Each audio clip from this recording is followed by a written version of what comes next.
My name is Angel. I am 17 years old. I work over on Fig in LA. I'm originally from the Midwest, but I came out here because when my dad got locked up, I had to stay with my uncle, and my uncle lives out here. So, my dad got locked up because he killed my mom, so he's serving a life sentence right now. And that was pretty hard when, he killed her when I was 13. And so I've been on my own since then, with my uncle, but kind of just on my own. I have brothers and sisters, and they have to live with him too. But, we were all kind of trying to learn how to survive on our own. But yeah, when my mom passed, that was really hard on me because I was close to my mom and my dad, and I didn't really know. I didn't really believe it. Like, yeah, he used to hit on us and stuff, but it wasn't even like it was just kind of crazy. So, I would say I had a rough childhood just because I had to be on my own and I had to learn how to, learn how to help out my brothers and my sisters. And now I have a kid, but I started I started working on Fig when I was like 13. So I'm not on there all the time like some of the girls. They work out there like 24/7. They're just constantly out on the street. I don't do all that because I respect myself. I only do it once in a while. Um I do have a pimp because I like that. I don't have to worry about anything. He kind of gives me whatever it is that I need when I need it. And it's fast cash, and he handles all my money cuz I don't really deal with it. Like, he deals with all of that. I just show up. Um and I used to be really sad because, with my parents and stuff. So I used to like cut myself. Um I don't do that anymore. I would say that because like I kind of got it together. Like, I have goals, I have dreams, and I mean, I'm not going to do this forever, but it's a way for me to like be able to make money and support my brothers and sisters and, my kid that I have. And I used to have such like pretty bad depression and suicide back when I found out about, like my parents. But some girls, they be doing it because they want like drugs, and, they be out here trying to get these tricks to support themselves and stuff, but it's not even like to help out their family. It's just to so that they can get their fix and feel better about themselves, which isn't, you know, what's the point of doing that? But yeah, my pimp is good. I mean, there are different kinds of pimps. You can have a pimp that beats you. You can have a pimp that, threatens you and your family. And my pimp doesn't do all that. He supports me and he gives me whatever I want. So, I feel safe with him. I don't feel like I have to worry about anything. He pretty much takes care of everything for me, which is great.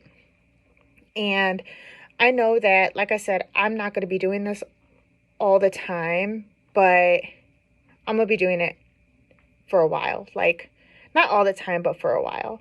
And I don't mess with any of the drugs like the other people do. I'm just out here trying to make sure that I got what I need and my family has what they need from me.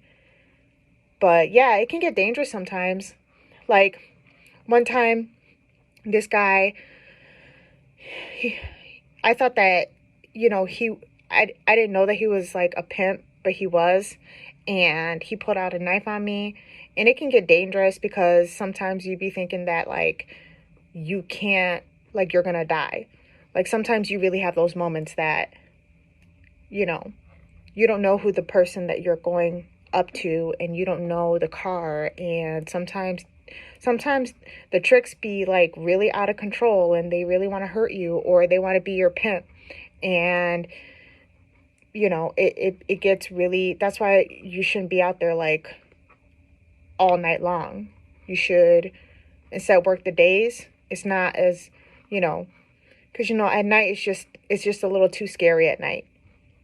But yeah, that's about it. Hello, my name is Michael, and I am a 24-year-old male escort. I came to be a male escort for many different ways.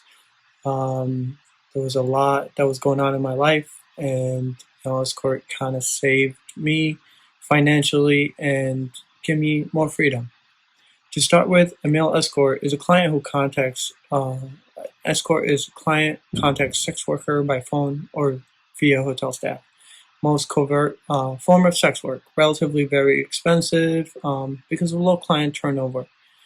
Um, the geographic distribution for a lot of male escorts is throughout a lot of countries. In the United States, where I currently live, it is illegal. However, it can be contacted through various many ways, through a call book, or which what I'm known as is as a call man. Um, A lot of male escorts, it increases in business daily. It's not mainly due to the traditional use of male escorts by clients. Instead, over half of all the escorts are actually heterosexual women, and that number is growing. Uh, the services provided by what I do in the industry, it can depend on each country. In countries such as England, prostitution is legal and regulated by the government. In countries where prostitution is illegal, where I live, such as the United States, sexual and non sexual male escorts, such as myself, um, thrive as well. But those that offer sex trades, we offer it in a coded manner instead of it being all out there. How did I come to work as a male escort?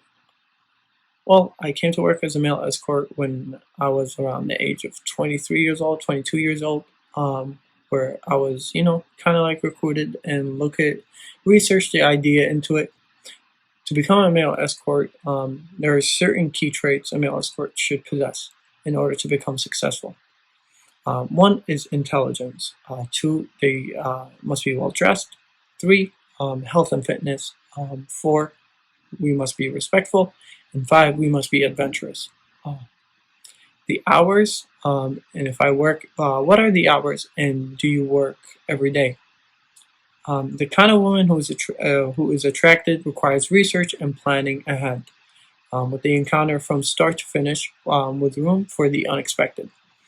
I try to limit my bookings to one per week due to the commitments I have. How long do you usually spend with a client?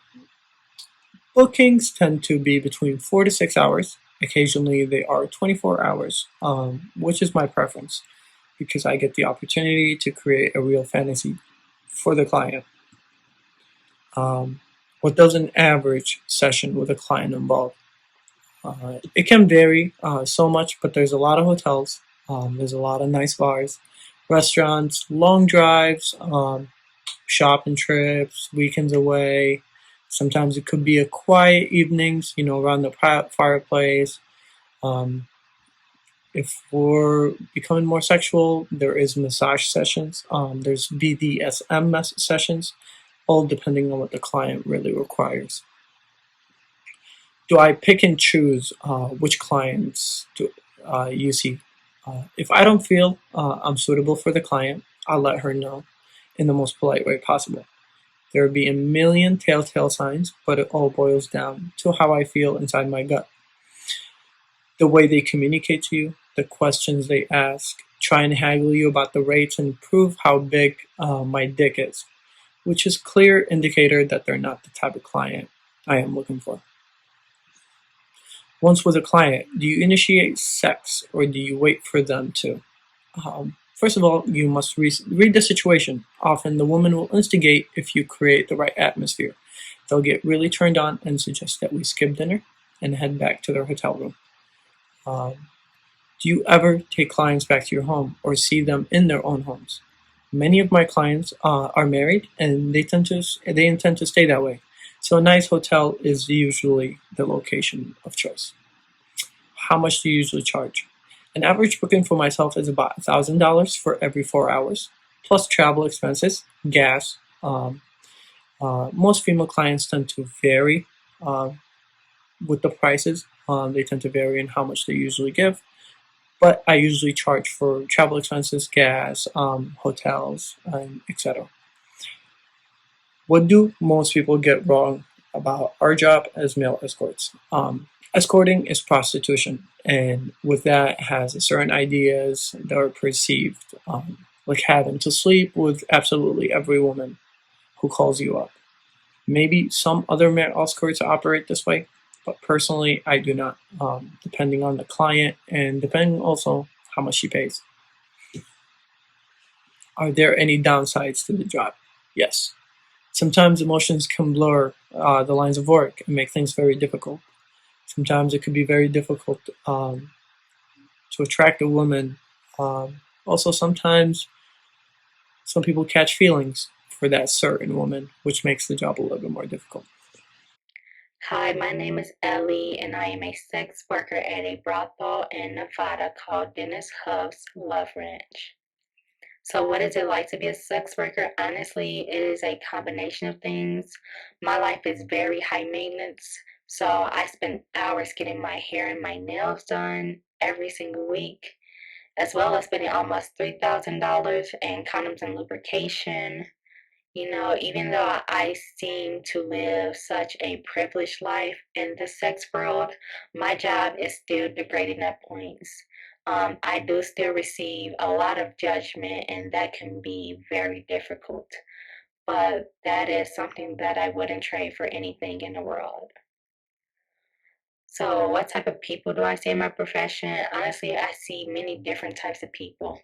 In terms of customers, there is a variety of men and women, and even non binary people who are divorced, single, widowed. Virgins come in. It just depends on what a person needs. And in terms of my peers, they are women who work in different fields.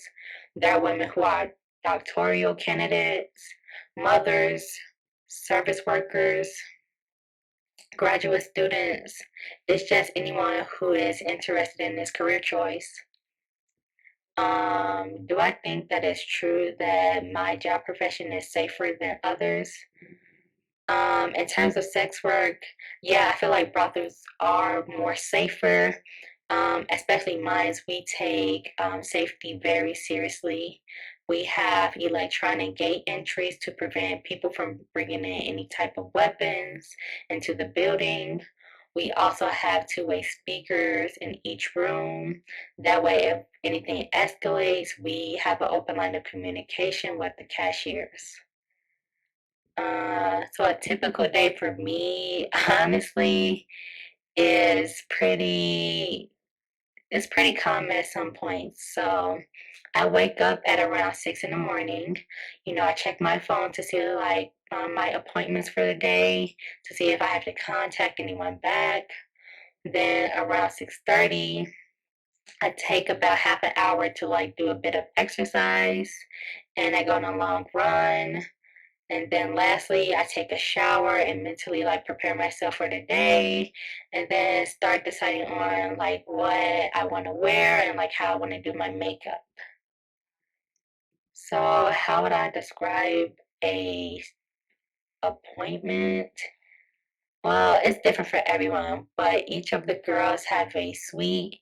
So they are tailored to each of our styles. Mine has a Keurig in it because I love my coffee. And that is where we take our customers. Without saying too much, it's kind of like a home away from home. So we would bring our customers down to have a conversation about what we provide and what services we offer. And then we talk about safety as well, like, um, words that allow customers to stop. So we also talk about money offerings as well. And after that, it's off to the office to book the party. So whenever they want to come in, they can, and we will get that all set up for them. So, what is the proper etiquette for the workers there? Honestly, being on time is like the number one thing. So once the bell rings, letting us know customers come in, we have to be there to greet them. That's very important. We also must stand shoulder to shoulder. So there is a proper etiquette on how you're supposed to stand. There's no talking. You stand up straight, you smile, you introduce yourself, just say your name, that's it. And you shouldn't wiggle at all. That's another thing that is considered to be disrespectful to the other women. We call it dirty hustling. And that's just basically wiggling in order to like get the person's attention, and that could take away from other girls. So we try our best not to do that. And what I consider sex work to be a solo job, no, definitely not. It is a team effort. So without each person, we would not be a successful business. The ladies are not just the only people who make this work. We need everyone. So from the cashier to the security and even to the customers, we need them to keep the business going and making the machine work. So everyone is important when it comes to working in a brothel.